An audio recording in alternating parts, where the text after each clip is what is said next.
მოგესალმებით მეგობრებო, დღეს მინდა გესაუბროთ ინგლისური ენის ანბანზე და კითხვის წესებზე. ინგლისურ ენაში გვაქვს 26 ასო და 54 ბგერა. ამიტომაც არის როგორც წერთ, მასე არ ვკითხულობთ. აქედან 26 ასოდან არის 5 ხმოვანი და 1 ნახევრად ხმოვანი. წავიკითხოთ ანბანი. A, B, C, D, E, F, G, H, I, J, K, L, M, N, O, P, Q, R, S, T, U, V, W, X, Y, Z. ხმოვანები არის A, E, I, O, U. როგორც ქართულში A, E, I, O, U. ხოლო Y არის ნახევრად ხმოვანი და ნახევრად თანხმოვანი.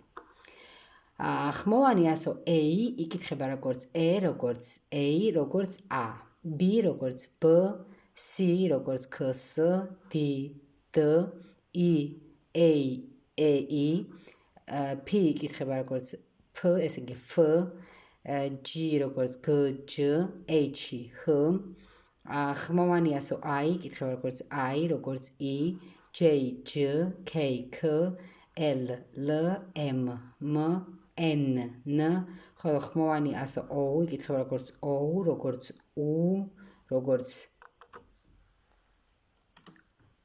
O,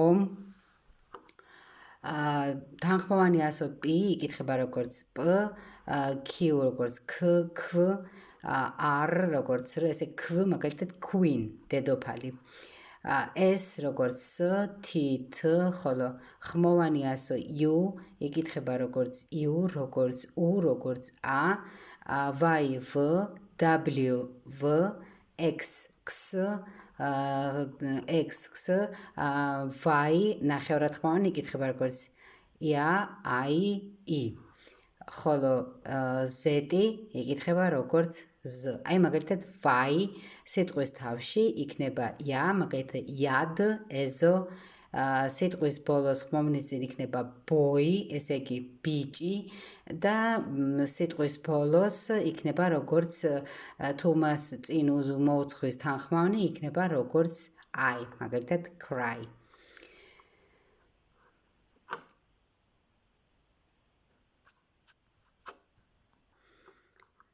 აი მაგალითისთვის გავაკეთოთ yes სიტყვის თავში წავიკითხეთ როგორც yes სიტყვის ბოლოს აი boy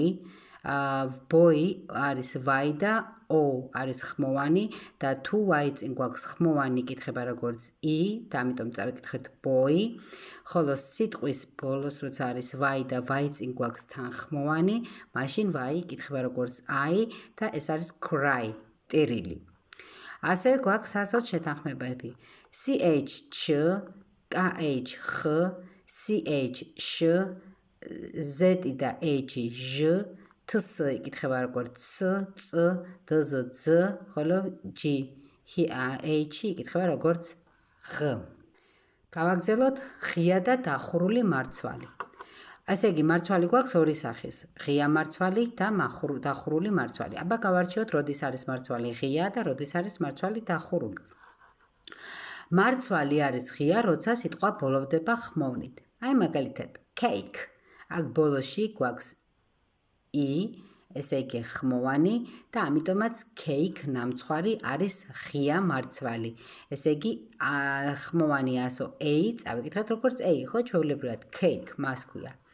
მარცვალი არის დახურული, როცა სიტყვა ბოლოვდება თანხმოვნით. აი მაგალითად bag, G ბოლოში არის თანხმოვანი და ამიტომაც A აქ წავიკითხეთ როგორც G და გახდა bag, ჩანთა.